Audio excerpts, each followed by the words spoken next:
Je suis tombé sur cette interview de Samuel Eto'o sur TV5 Monde et j'ai voulu le partager avec vous. Écoutez un peu ce qu'il dit dans cette interview. On lui demande d'abord quelle est sa réaction après son élection au comité exécutif de la Confédération africaine de football. Écoutez sa réponse. C'est un rêve de gamin. J'avais toujours voulu servir le football. Je l'ai fait en tant que joueur dans les stades. Et puis je suis entré dans l'administration du football. Et je pense que pour tout dirigeant, l'ambition est de servir au niveau de la CAF. Et puis je remercie tous mes pairs qui ont bien voulu euh, me faire confiance pour accompagner le leadership sous le leadership du docteur et président Motsepe. Ensuite, on lui demande quelles sont les convictions du président de la Fédération camerounaise de football. C'est là, il faut entendre comment Eto'o décortique un peu ses adversaires. Écoutons. Je savoure beaucoup plus mes victoires parce que elles sont acquises sur un grand prix. Et généralement, quand j'ai une idée que je trouve bonne pour la majorité, parce que vous ne pouvez pas contenter 100% de personnes, mais il faut aller à 80-90%. Ça veut dire que vous êtes dans le bon chemin. Je fonce. Je fonce après avoir écouté mes conseillers, après avoir pris les conseils des uns et des autres, et puis je prends ma décision. Et je vais jusqu'au bout de ce en quoi je crois. Pour certains, ils se disent forcément que bon, c'est quelqu'un qui est combattu, mais vous êtes combattu en Afrique généralement quand vous apportez des nouvelles idées. Voilà. Je ne pense pas que ce soit quelque chose de personnel. Il parle Je comme pense ça aux juste hiboux. qu'il y a une rupture que j'ai proposée à l'Assemblée générale de la Fédération le 11 décembre 2021.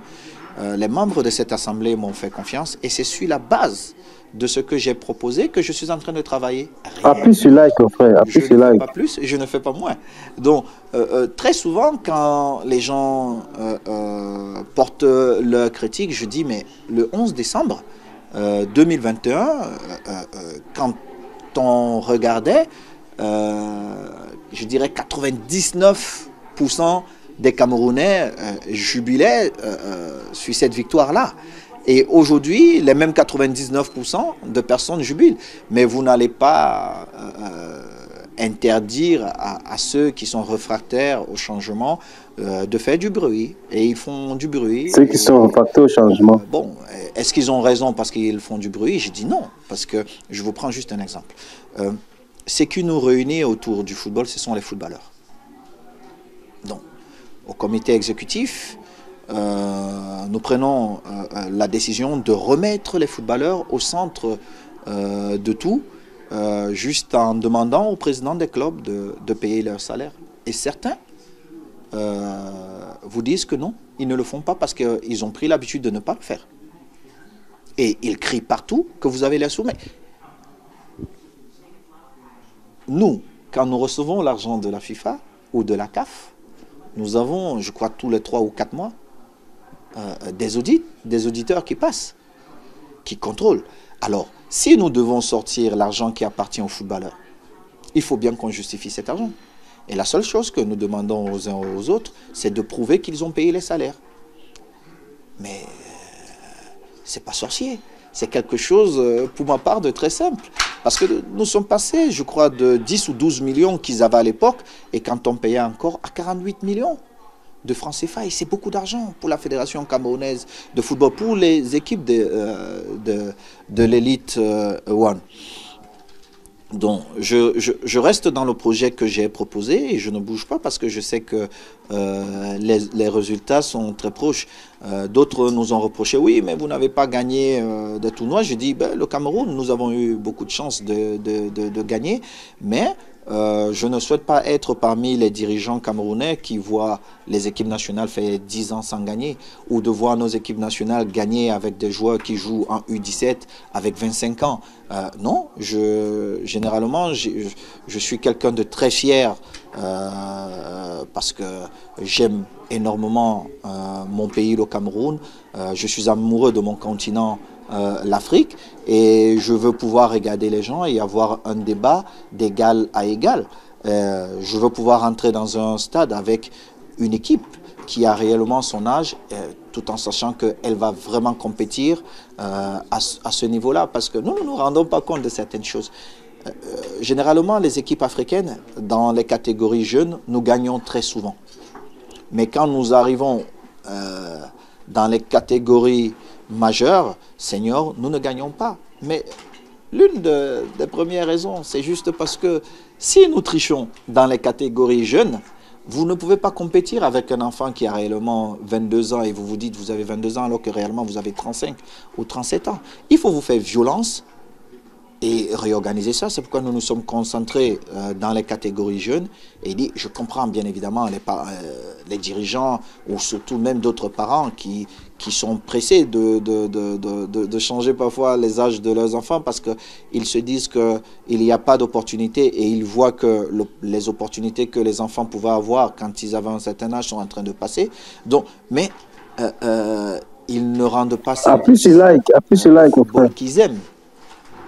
Et c'est ça. Donc, nous avons assumé ça, le comité exécutif. C'est vrai que les gens parlent plus du président et tout, mais c'est le comité exécutif. C'est une vision que j'avais, que j'ai proposée au comité exécutif. Et je profite pour dire à mon comité exécutif, merci de continuer à me faire confiance, parce que je suis convaincu que les grandes victoires du football camerounais passent par là. Quand vous regardez peut-être nos championnats, nous avons régulièrement joué depuis 4 ans. Nous avons régulièrement joué, ce qui n'arrivait pas. Et aujourd'hui, je vais regarder des rencontres du championnat camerounais et l'intensité que je vois dans ces championnats, je me dis, mais nous sommes proches d'avoir des équipes compétitives dans les championnats, les compétitions de la CAF africaine. Mais pour ça, il y a une série de choses à faire. Il fallait qu'administrativement, ces équipes soient à niveau, et il fallait que techniquement, on ait des entraîneurs préparés pour ça. Et maintenant, au niveau de la fédération, il faut qu'on sache que les clubs ne sont pas riches comparativement aux clubs comme Al Ahly, ou Zamalek ou d'autres équipes du Maroc. Donc, il faut un accompagnement beaucoup plus important de la fédération pour les équipes qualifiées. À partir de là, je pense que nous serons compétitifs.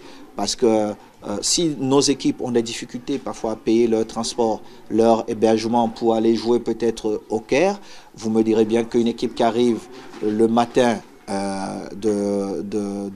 du jour du mat ne peut pas vous offrir un bon résultat.